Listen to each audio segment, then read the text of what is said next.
Poor girl accidentally texted the CEO. Hours later, the hospital called him about a baby under her name. Have you ever had one of those days where life just decided to absolutely wreck you? I'm talking about the kind of rock-bottom moment where you send a desperate plea into the void, and somehow, by a twist of fate you can't even begin to explain, it lands exactly where you needed it most, or, perhaps, exactly where you never expected it to. That's what happened to Rebecca Clark. She was huddled under a bus shelter, rain pounding like a furious drum on the metal roof. Every single drop felt like an exclamation point on a truly miserable day. At 26, her second-hand phone was clutched so tightly her knuckles were white, its cracked screen casting a pale glow on her exhausted face. In her bag, the hospital discharge papers felt impossibly heavy. Just a year ago, she'd been an administrative assistant at Westbrook Innovations, busting her butt, saving every penny for nursing school, just trying to make it.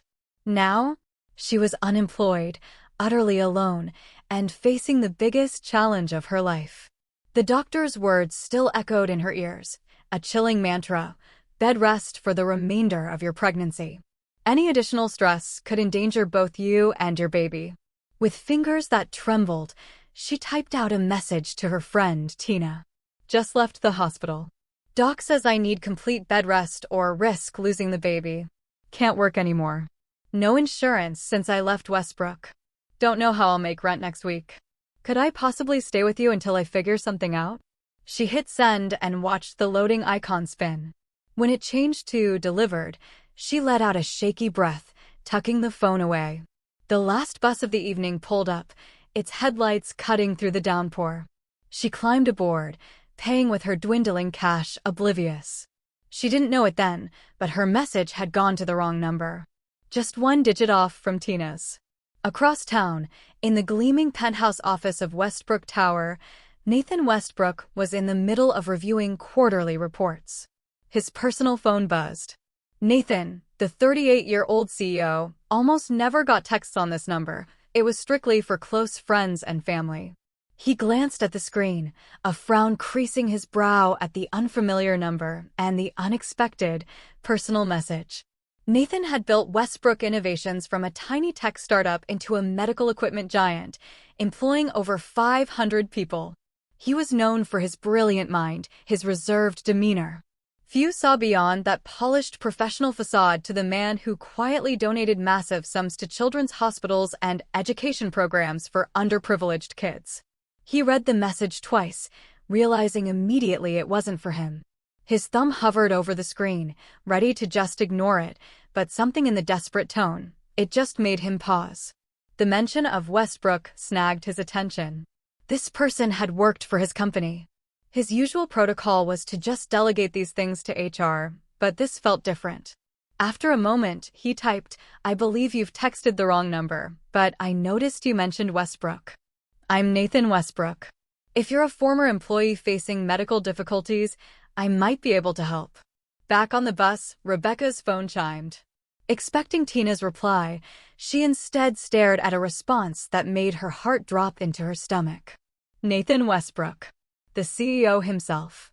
The man whose office she'd only ever glimpsed from afar, whose signature was on her paychecks, but who'd never known she even existed among hundreds of employees. "Oh my God," she whispered, drawing a curious glance from an elderly woman across the aisle. Her fingers froze. Mortification washed over her.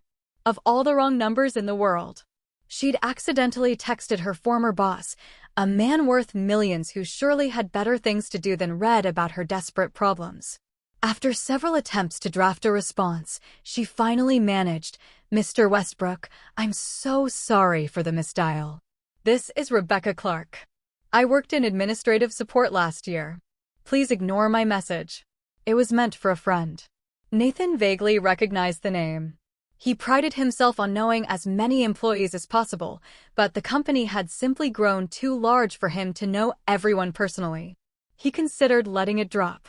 Her embarrassment was clear, but something about her situation still troubled him. Medical issues. Pregnancy. No insurance. Housing insecurity. All problems he actually had the power to address. "No need to apologize, Miss Clark," he typed back. If you're facing medical issues and financial hardships since leaving Westbrook, our former employee assistance program might help. Would you be comfortable sharing more about your situation? Rebecca read his message as she unlocked the door to her small studio apartment. It was in the less desirable part of the city, the heating temperamental, the furniture secondhand. But it had been home for 2 years. Now, even this modest sanctuary was at risk. Pride told her to just decline his offer, but her hand instinctively moved to her 5-month pregnant belly. This wasn't just about her anymore. I left Westbrook last year to pursue nursing school part-time while working at City Hospital in administration, she explained. I'm expecting a child in 4 months. There have been complications requiring bed rest, meaning I can no longer work. Without income, I'll lose my apartment. I didn't realize former employees could still access assistance programs. Nathan read her message. He immediately opened his laptop, searching company records, and called his head of human resources, despite the late hour. Their conversation was brief but productive. When he returned to his phone, he had a clearer picture of Rebecca Clark, exemplary employee, well-liked, resigned on good terms to pursue education. Nothing in her work history suggested someone looking for handouts. Our extended care program can help, he wrote. It covers former employees facing medical emergencies within 2 years of employment. I've notified HR to contact you tomorrow. In the meantime, is there anything urgent you need tonight? Rebecca stared at the message, tears blurring her vision. Was this really happening? Had her misdirected text somehow connected her with exactly the help she needed most? It seemed too convenient, too miraculous to be real. A part of her wondered if this was some elaborate scam, but the message had come after she texted the wrong number. No scammer could have engineered that. Thank you, Mr. Westbrook, she replied. I'm overwhelmed by your kindness. I have enough for tonight, and knowing HR will call tomorrow is an enormous relief. Nathan set his phone down, feeling strangely invested in this former employee's situation. It wasn't like him to get personally involved in company assistance cases, but the timing of her accidental message seemed almost fated. Before he could analyze his unusual interest further, his phone rang. Not a text this time, but a call from an unknown number. Nathan Westbrook speaking, he answered. Mr. Westbrook, this is Nurse Jenkins from City Hospital. I'm calling about Rebecca Clark. You're listed as her emergency contact, and there's been a situation regarding her pregnancy. We need you to come to the hospital immediately. Nathan frowned, confusion evident on his face. Emergency contact? He had just spoken with Rebecca minutes ago, and she hadn't mentioned any immediate crisis. Nor could he imagine why she would have listed him, of all people, as her emergency contact. Something wasn't adding up, but the urgency in the nurse's voice was unmistakable. I'll be there right away, he said, already reaching for his coat. Unaware that this unexpected call would be the beginning of a journey that would change both their lives forever. Nathan drove through the rain-slicked streets towards City Hospital, his mind racing with questions. Why would Rebecca Clark list him as her emergency contact? They'd exchanged only a handful of messages, and before tonight, he couldn't have picked her out of a lineup of employees. Something wasn't right. The hospital's emergency entrance was bathed in harsh fluorescent light as he strode through the automatic doors. At the front desk, he introduced himself, explaining the nurse's call about Rebecca Clark. Oh, Mr. Westbrook. The receptionist's eyes widened with recognition. Nurse Jenkins is expecting you. 3rd floor, maternity ward. Maternity ward? The elevator ride gave him time to process his confusion. If Rebecca was 5 months pregnant, as she'd mentioned, why would she be in maternity? It was far too early for delivery. Nurse Jenkins met him as the elevator doors opened. A stern-faced woman with compassionate eyes that had seen everything in her 30 years of nursing. Mr. Westbrook, thank you for coming so quickly, she said, leading him down the corridor. I should clarify the situation. We found your business card in Miss Clark's wallet, listed as her workplace. When we couldn't reach her emergency contact, someone named Tina, whose phone seems to be off, we tried your company's after-hours line. Your security desk connected us directly to you. I see, Nathan said, relief mingling with renewed concern. At least that explained why they'd called him. What's happened to Miss Clark? She collapsed at her apartment building. A neighbor found her unconscious in the hallway and called 911. She's stable now, but her blood pressure was dangerously high, putting both her and the baby at risk. Nathan followed Nurse Jenkins to a private room where Rebecca lay sleeping, and 4 in her arm and monitors beeping steadily beside her. She looked different from what he'd imagined, younger, more vulnerable, her chestnut hair framing her face, pale with exhaustion. A small baby bump was visible beneath the thin hospital blanket. "Will she be all right?" he asked quietly. "Dr. Miller wants to keep her for observation for at least 48 hours. The concerning part is what happens after discharge. She needs complete bed rest, proper nutrition, and regular monitoring. From what she told us before being sedated, she has nowhere to go and no one to help her." Nathan stood awkwardly at the foot of Rebecca's bed, feeling like an intruder in this intimate moment of crisis. He barely knew this woman, yet circumstances had thrust him into her life at its most vulnerable point. The responsible thing would be to ensure the company's assistance program helped her, then step back. That's what he told himself, even as he found himself saying, "I'll make arrangements for her care." The next morning, Rebecca awoke, disoriented, memories of collapsing in her apartment building hallway flooding back. She'd been carrying groceries up the stairs when dizziness overcame her, the world tilting sideways. "You're awake," came a male voice she didn't recognize. She turned to find Nathan Westbrook sitting in a chair beside her bed, his laptop open on a small table, impeccably dressed even she glanced at the clock, 8 in the morning. He looked exactly like the executive whose photo hung in the Westbrook Innovations lobby, confident, polished, and entirely out of place in her hospital room. "Mr. Westbrook?" Her voice cracked with disbelief. "What are you doing here?" "The hospital called me last night. Apparently, they found my business card in your wallet and reached out when they couldn't contact your friend." He closed his laptop. "How are you feeling?" Rebecca's hand instinctively moved to her stomach. "The baby is fine, according to the doctors, but they're concerned about your blood pressure and living situation." Embarrassment washed over her. Of all people to witness her at rock bottom, it had to be her former CEO, a man whose annual income probably exceeded what she'd earned in a lifetime. "I'm sorry they bothered you," she said, struggling to maintain dignity. "I'll figure something out." Nathan studied her, noting the stubborn pride in her eyes despite her circumstances. It reminded him of someone, himself, perhaps, in those early days when he'd refused help even when drowning in startup debt. "Rebecca," he began carefully, "I've spoken with Dr. Miller. You need 2 months of bed rest, minimum, with proper care and monitoring. The extended care program I mentioned will cover your medical expenses, but it doesn't address your housing situation." "I'll call Tina again," Rebecca insisted. Her phone was probably just off last night. As if on cue, her phone rang from the bedside table. Nathan politely stepped out of the room to give her privacy.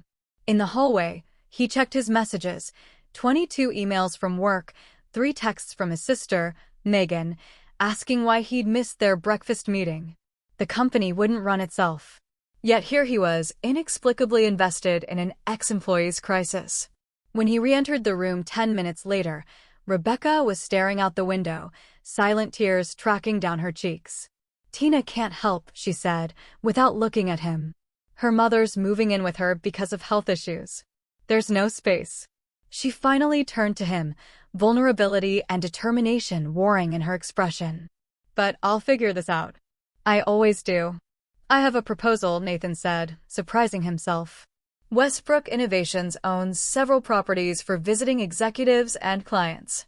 There's a fully furnished apartment near the hospital sitting empty. As part of your extended benefits, you could stay there during your recovery. Rebecca's eyes widened. "I couldn't possibly. It's a business decision," he continued smoothly, though they both knew it wasn't. "The company invests in promising employees. You left to pursue nursing education, a valuable skill set. Consider this an investment in your return to the workforce." "You want me to come back to Westbrook after nursing school?" she asked cautiously. "Our medical equipment division always needs clinically trained staff. It's good business." This was true, but not his primary motivation. and something in her expression suggested she knew it. Before she could respond, Dr. Miller entered, a tall woman with a no-nonsense demeanor who quickly assessed Rebecca's vitals. "Your blood pressure is still elevated," she informed Rebecca. "I'm keeping you another night, and we need to discuss your care plan." She glanced at Nathan. "Mr. Westbrook, I understand you're arranging accommodations?" "Yes, a company apartment near the hospital." Dr. Miller nodded approvingly. "Good. Miss Clark will need someone checking on her regularly. Perhaps a home health aide." "I've already contacted our HR department to arrange it," Nathan said, his executive efficiency kicking in. Rebecca's head was spinning, and not from her medical condition. Yesterday, she'd been facing homelessness. Today, the CEO of her former company was arranging housing and health care as casually as ordering lunch. "Why are you doing this?" she finally asked after Dr. Miller left. "The truth, not the business justification." Nathan paused, considering her question. Why was he so involved? Was it guilt over his company's inadequate support for former employees? Simple human compassion? Or something more personal he wasn't ready to examine? "Let's just say I know what it's like to face challenges alone," he answered carefully. "No one should have to do that, especially not when they're responsible for another life." What neither of them could have anticipated was how this moment of unexpected kindness would set in motion events that would challenge everything they thought they knew about themselves, each other, and the thin line between professional assistance and personal connection. Nor could they have imagined that within hours, a revelation from Rebecca's past would emerge, threatening the fragile trust beginning to form between them. 3 weeks had passed since Rebecca moved into the company apartment. The spacious one-bedroom unit with its neutral decor and practical furnishings was nicer than anywhere she'd ever lived. Yet, she decorated it with small touches, a colorful throw pillow, a potted plant, and framed photographs to make it feel less temporary, less like charity. Following doctor's orders, she spent most days resting, her laptop her primary connection to the outside world. The home health aide, Maggie, visited every morning to check her vitals and bring groceries, becoming a welcome friend in Rebecca's isolated existence. What surprised her most was Nathan's continued involvement. She'd expected him to arrange her care and disappear back into his executive world, mission accomplished. Instead, he texted daily, asking about her health with seemingly genuine concern. Twice a week, he personally delivered meals from her favorite restaurants, information he'd casually extracted during their conversations. On this particular evening, Rebecca was updating her online coursework when a knock sounded at the door. Maggie had a key, which meant it was likely Nathan. She smoothed her hair, acutely aware of her simple maternity dress and bare feet. "It's open," she called, closing her laptop. Nathan entered, carrying 2 bags from Antonio's, an Italian restaurant she'd mentioned loving during college. "I hope you're hungry," he said, setting the food on the kitchen counter. "I might have overordered." "Starving," she admitted, awkwardly rising from the couch. Her growing belly, now at 26 weeks, made every movement a careful calculation. As had become their routine, Nathan unpacked the food while Rebecca set the table. These dinners had evolved from brief check-ins to lengthy conversations that often stretched late into the evening. Rebecca had learned about his childhood as the son of a single mother who worked multiple jobs to support him, his scholarship to business school, and how he'd founded Westbrook Innovations with his mother's life insurance money after she passed away from cancer. In turn, she'd shared pieces of her own story, growing up in the foster system after her parents died in a car accident when she was 9, working her way through community college, and her dream of becoming a pediatric nurse. What she hadn't shared was the full story of her pregnancy, a omission that grew more conspicuous as their friendship deepened. "I spoke with HR today," Nathan said as they ate. "They've drafted a return-to-work plan for after your maternity leave, with flexible hours so you can continue nursing school." Rebecca set down her fork. "Nathan, we need to talk about this arrangement." He looked up, his expression carefully neutral. "What about it? You've gone far beyond what any company would do for a former administrative assistant." The apartment, the healthcare, the job offer, she met his gaze directly. "I need to understand why." Nathan considered his response, something shifting in his eyes. At first, it was simple corporate responsibility. Then it became something else. What? She pressed. I enjoy your company, Rebecca. These dinners have become the highlight of my week. His admission hung in the air between them, unexpectedly personal. The moment was interrupted by Rebecca's phone ringing. She glanced at the screen, and her face paled.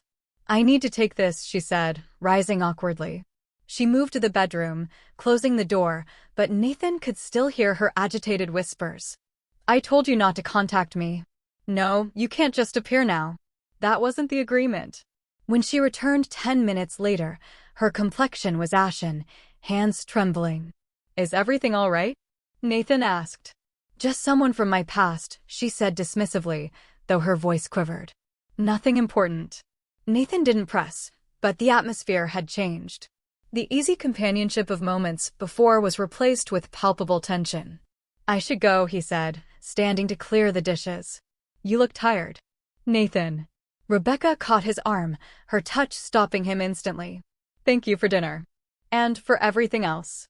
He nodded, the gentle pressure of her fingers lingering even after she'd pulled away. The following morning, Rebecca woke to another text, not from Nathan, but from the number that had called the night before. Need to talk about the baby. Meet me at Riverside Park at 2 p.m. or I go to your boss. Her heart raced as panic set in. How had he found her? Why now, after months of silence? She'd believed him gone for good after their last confrontation, when he'd made it clear he wanted nothing to do with the pregnancy. With shaking hands, she called Maggie, asking her to come earlier than scheduled. When the aide arrived, Rebecca made a careful request. Could you drive me somewhere this afternoon? The doctor said short outings are okay if I'm not walking or standing much. Maggie frowned. Where do you need to go? Just to meet a friend at Riverside Park. After some hesitation, Maggie agreed, unaware of the turmoil behind Rebecca's request. At the park, Rebecca waited in the car, scanning the gathering area near the fountain. She spotted him immediately, Daniel, in the same leather jacket he'd worn when they dated briefly last year after meeting at a hospital fundraiser. 6 months older but otherwise unchanged, his handsome face still carried that charming smile that had once seemed sincere. Wait here, Rebecca told Maggie, slowly exiting the car. Daniel's smile widened when he saw her approaching. Becky, he said, using the nickname she'd always hated. His eyes dropped to her prominent belly. So it's true. What do you want, Daniel? Her voice was ice cold. I've been thinking about things, he said, running a hand through his perfectly styled hair. Maybe I was hasty before. That's my child too, and I have rights. Rebecca almost laughed. Rights? After you told me to take care of it and disappeared. People change. He shrugged. I heard through mutual friends that you're living in some fancy apartment now, getting special treatment from your old boss. Seems like your situation has improved. The implication was clear. And disgust rose in Rebecca's throat. You think I'm getting special treatment from Nathan, and now you want a piece of whatever you think I'm getting? I'm just saying, if there's some rich CEO in the picture, maybe we can all benefit. For the baby's sake. Before Rebecca could respond, a familiar voice came from behind her. I thought I might find you here. She turned to see Nathan standing a few feet away, his expression unreadable. Her heart sank. How much had he heard? What must he think of her now? Nathan, she breathed. How did you? Maggie called me, he said, eyes fixed on Daniel. She was concerned. Now I see why. Daniel straightened, assessing the well-dressed man before him. You must be the CEO. I'm Daniel Reed, the baby's father. The words hung in the air like a physical blow. Rebecca closed her eyes briefly. The secret she'd avoided discussing with Nathan now exposed in the worst possible way. Nathan Westbrook, Nathan replied coolly, extending his hand with impeccable manners that did nothing to disguise his obvious contempt. I believe Rebecca was just leaving with me. We're having a private conversation about our child, Daniel countered, not taking the offered hand. No, we're not, Rebecca interjected. There's nothing to discuss, Daniel. You made your position clear months ago. Things change, Daniel insisted, stepping closer, especially when circumstances do. Nathan moved subtly between them. Miss Clark needs to return home. Her doctor has restricted her activities. Whatever you need to discuss can happen through proper legal channels. Daniel's charming facade slipped, revealing the calculation beneath. Legal channels? Interesting you should mention that. I wonder how your board would feel about your special interest in a former employee carrying another man's child. The thinly veiled threat hung in the air, a grenade with its pin half-pulled. Rebecca felt her blood pressure rising dangerously, spots dancing at the edges of her vision. This confrontation was exactly what her doctor had warned against. "Nathan, please," she whispered, swaying slightly. "I need to leave." Nathan immediately wrapped a supportive arm around her waist, his focus entirely on her well-being.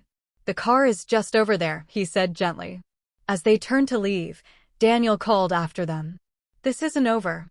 I have rights, and I'll exercise them unless we can come to some arrangement beneficial to all parties." Nathan paused, turning back with cold precision. "Mr. Reed, I suggest you consider very carefully before making threats or demands. You'll find I'm not easily intimidated, especially by someone abandoning their responsibilities." In the car, Rebecca finally broke down, tears streaming down her face. "I'm so sorry. I should have told you about him. About everything. You don't owe me explanations about your personal life," Nathan said quietly, though his knuckles were white on the steering wheel. "I do, when you've done so much for me," she countered. "Daniel and I dated briefly last year. When I told him about the pregnancy, he wanted nothing to do with it. Said he was moving to Chicago for a job opportunity. I never expected to see him again, and now he's back because he thinks there's money involved." Nathan concluded, his voice tight with anger. "He threatens when he doesn't get his way," Rebecca admitted. "At the hospital fundraiser where we met, he seemed different, caring, thoughtful. It wasn't until later I discovered how manipulative he could be." They drove in silence for several minutes before Nathan spoke again. "Rebecca, I need to ask you something, and I want complete honesty." He hesitated.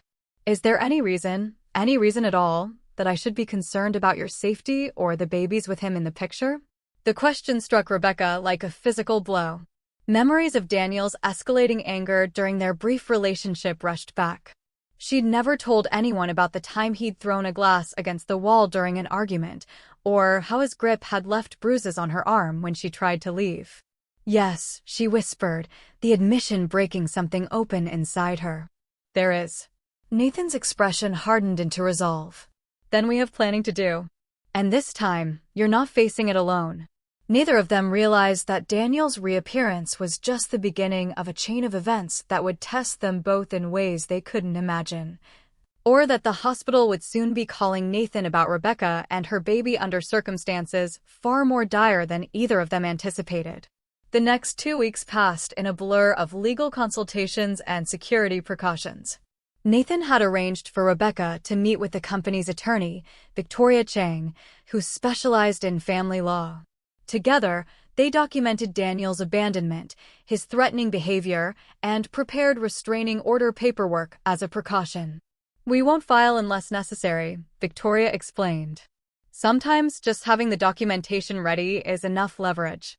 Nathan had also subtly increased security at the apartment building, adding a doorman who politely checked all visitors, a measure presented to Rebecca as a new building policy rather than special protection. Despite these preparations, Rebecca sensed Daniel wouldn't give up easily. His text messages alternated between romantic nostalgia, veiled threats, and financial demands, each ignored per Victoria's advice. The stress affected Rebecca physically. Her blood pressure remained stubbornly elevated despite medication adjustments.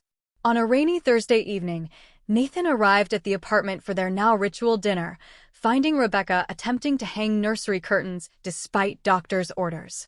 "What are you doing?" he asked, setting down the takeout bags and hurrying to take the step stool away. Nesting instinct, she admitted sheepishly, allowing him to guide her to the couch. "I needed to do something normal, something that wasn't about Daniel or medical concerns." Nathan surveyed the half-decorated nursery adjacent to the main bedroom, a crib assembled, changing table stocked, and tiny clothes folded neatly in drawers. Rebecca had transformed the space into something personal and warm, despite its temporary nature. "I'll hang the curtains after dinner," he offered. As they ate, Rebecca noticed Nathan seemed preoccupied, checking his phone frequently and answering with unusual brevity when she attempted conversation. "Is everything all right at work?" she finally asked. Nathan hesitated, clearly debating how much to share. "There's been some discussion among board members about my involvement with your situation." Rebecca set down her fork. "Daniel contacted the board, didn't he?" "Not directly, but he reached out to Harold Winters, our senior vice president, with some creative interpretations of our relationship." Nathan's expression hardened. He implied improprieties in exchange for his silence. "Blackmail," Rebecca whispered, mortification and anger battling within her. "Nathan, I'm so sorry. This is exactly what I was afraid would happen." She pushed herself up from the table. "I should never have accepted your help. Maybe if I just talked to Daniel, no." Nathan's voice was firm. "That's exactly what he wants. To isolate you, to make you feel like you have no options but him." He reached across the table, taking her hand. "Rebecca, I've spent my life building Westbrook. I can handle board politics. What I couldn't handle is knowing I abandoned you and your child to someone who might harm you." The conviction in his voice silenced her protests. Over the past week, something had shifted between them, evolving beyond professional assistance or even friendship into something neither had named, but both felt. "What happens now?" she asked. "I meet with the board tomorrow." His phone rang, interrupting him. "Excuse me, it's the office." Rebecca watched as Nathan took the call, his expression transitioning from annoyance to concern. When he ended the call, he looked troubled. "Daniel showed up at Westbrook headquarters this afternoon, demanding to see me. When security refused, he created a scene, claiming the company was helping me hide his child. Several employees overheard." "He's escalating," Rebecca said, her hand moving protectively to her belly. "Victoria thinks we should file the restraining order tomorrow." "I agree." Later that evening, after Nathan hung the nursery curtains and left for an emergency meeting with Victoria, Rebecca felt the first strange tightening in her abdomen. Having experienced Braxton Hicks contractions before, she initially dismissed it. But when the sensation returned with increasing intensity and frequency, concern bloomed. By midnight, the pain had become unmistakable. Still a month and a half before her due date, Rebecca knew something was wrong. She called her doctor's after-hours line, described her symptoms, and was instructed to go to the hospital immediately. As the contractions intensified, she called for an ambulance, then texted Nathan, heading to hospital. Contractions. Something's wrong. The emergency room was chaotic when she arrived. A multiple car accident had brought in several trauma patients, stretching resources thin. A harried nurse took her information, checked her vitals, and looked alarmed at her blood pressure reading. "Preeclampsia," the nurse muttered, expediting Rebecca's admission. "We need to get you to labor and delivery right away." Everything moved in a blur of hospital lights, urgent medical terminology, and mounting pain. Dr. Miller arrived, her face grave as she examined Rebecca. "The baby's under distress and your blood pressure is dangerously high. We need to perform an emergency C-section." "It's too early," Rebecca protested weakly. "We don't have a choice," Dr. Miller replied. "We're prepping the ER now." As they wheeled her towards surgery, Rebecca asked, "Has anyone called Nathan Westbrook?" "He should be here." She hesitated, not sure how to define what Nathan was to her. Not the father, not officially her partner, yet somehow the person she needed most in this moment. "We'll try to reach him," a nurse assured her. Nathan was in his car, heading to the hospital, when his phone rang with an unfamiliar number. "Mr. Westbrook? This is Nurse Chin from City Hospital. Rebecca Clark has been admitted with severe preeclampsia and premature labor. They're preparing for an emergency C-section." "I'm 10 minutes away," he replied, his knuckles white on the steering wheel. When he arrived, he was directed to a surgical waiting area. The minutes crawled by tortuously as he imagined what was happening behind those closed doors. Was Rebecca afraid? Was the baby, her baby, going to survive being born so early? Finally, Dr. Miller emerged, still in surgical scrubs. "Mr. Westbrook," she acknowledged. "Rebecca came through surgery. She's stabilized, but she'll need careful monitoring. And the baby, a little girl, 4 pounds, 2 ounces. Small, but fighting. She's in the NICU. We're watching her breathing carefully." Relief washed over him. "Can I see them?" "Rebecca's in recovery. She asked for you repeatedly during prep." Dr. Miller studied him carefully. "She'll be moved to a room soon. The baby will remain in the NICU until her breathing stabilizes and she gains weight." As Nathan waited to see Rebecca, a commotion erupted near the nurse's station. A familiar voice rose above the hospital's quiet. "I have a right to see my child," Daniel demanded, his face flushed with anger. "I'm the father." The head nurse was blocking his path. "Sir, visiting hours are over, and we have no documentation listing you as the father or as an approved visitor." Daniel spotted Nathan and changed direction.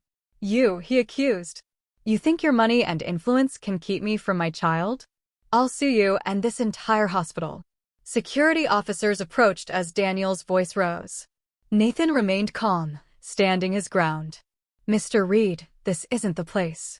Rebecca just had emergency surgery. Your child is in intensive care. If you genuinely care about either of them, you'll respect the hospital's protocols. Don't lecture me about care." Daniel spat. "I'm filing for full custody as soon as possible. My attorney says I have a strong case, especially when the judge hears about the cozy arrangement you've had with Rebecca." Before Nathan could respond, a hospital security officer intervened. "Sir, we've called the police. You need to leave now." As they escorted a protesting Daniel away, Nathan felt a mixture of anger and profound sadness. Not for himself, but for the baby girl who deserved better than a father who saw her as leverage. When finally allowed into Rebecca's room, he found her pale but awake and delivering medication to control her blood pressure. "They won't let me see her yet," Rebecca whispered, tears in her eyes. "My daughter, they say I'm too unstable to go to the NICU." Nathan took her hand. "She's beautiful, Rebecca. I went by the nursery window on my way here. She has your chin." Rebecca managed a small smile. "Daniel was here. I heard him from my room." "He's gone now," Nathan assured her. "But we need to talk about next steps. Victoria is already working on emergency custody papers based on the documentation we gathered." "I'm so tired of fighting," Rebecca admitted. "All I wanted was to create a quiet, safe life for my baby. Instead, I've dragged you into this mess. Jeopardized your company's reputation." "Stop," Nathan interrupted gently. "You didn't drag me anywhere. Every step I've taken has been my choice." He paused, gathering courage for what he needed to say next. "And if you'll let me, I'd like to take another step. A big one." "What do you mean?" "I want to be there for you and your daughter. Not as your former boss, not as a friend helping in a crisis, but as someone who—" He hesitated, then continued with quiet certainty, "someone who has fallen in love with you." Rebecca stared at him, shock evident in her expression. "Nathan, you can't." "I can. I do." His voice was steady. "I've known it for weeks. Maybe since that first accidental text. I kept telling myself it was inappropriate, that I was just helping an employee, but it's more than that. It's been more for a long time." Tears filled Rebecca's eyes. "The timing couldn't be worse. My life is in chaos. Daniel is threatening custody battles. Your board is questioning your judgment. The timing is what it is," Nathan said simply. "I'm not asking for answers now. I just needed you to know where I stand, regardless of what comes next." 3 days later, Rebecca was finally strong enough to be wheeled to the NICU. With Nathan beside her, she held her daughter for the first time, marveling at the tiny fingers and determined scowl that already showed her fighting spirit. "Have you decided on a name?" Nathan asked. Rebecca nodded. "Hope. Her name is Hope." 1 month later, Hope was finally released from the hospital, thriving and strong like her mother. The apartment that had once been a temporary haven was now their home, at least until Rebecca completed her nursing degree. Daniel's custody threat had diminished after Victoria presented their documentation to his attorney, resulting in a supervised visitation agreement that he rarely fulfilled. As for Nathan and Rebecca, they were taking things slowly, their relationship evolving naturally as they navigated the complex terrain between where they began and where they might be headed. On the one-year anniversary of that accidental text message, Nathan took Rebecca to dinner at the small Italian restaurant they'd come to consider theirs. Hope, now a chubby, laughing 10-month-old, stayed with Maggie, who had become like family. Over dessert, Nathan reached across the table to take Rebecca's hand. "One wrong number changed everything," he said softly. "It's hard to imagine where we'd be if you hadn't mistexted me that night." Rebecca smiled, thinking of the long journey from that desperate evening at the bus stop to this moment of contentment. "Some mistakes turn out to be the best decisions we never knew we were making," she replied, squeezing his hand. As they walked home under a canopy of stars, Rebecca reflected on how a single message sent in error had somehow connected her with exactly the person she needed most. Proving that sometimes, destiny has a way of finding us, even when we dial the wrong number.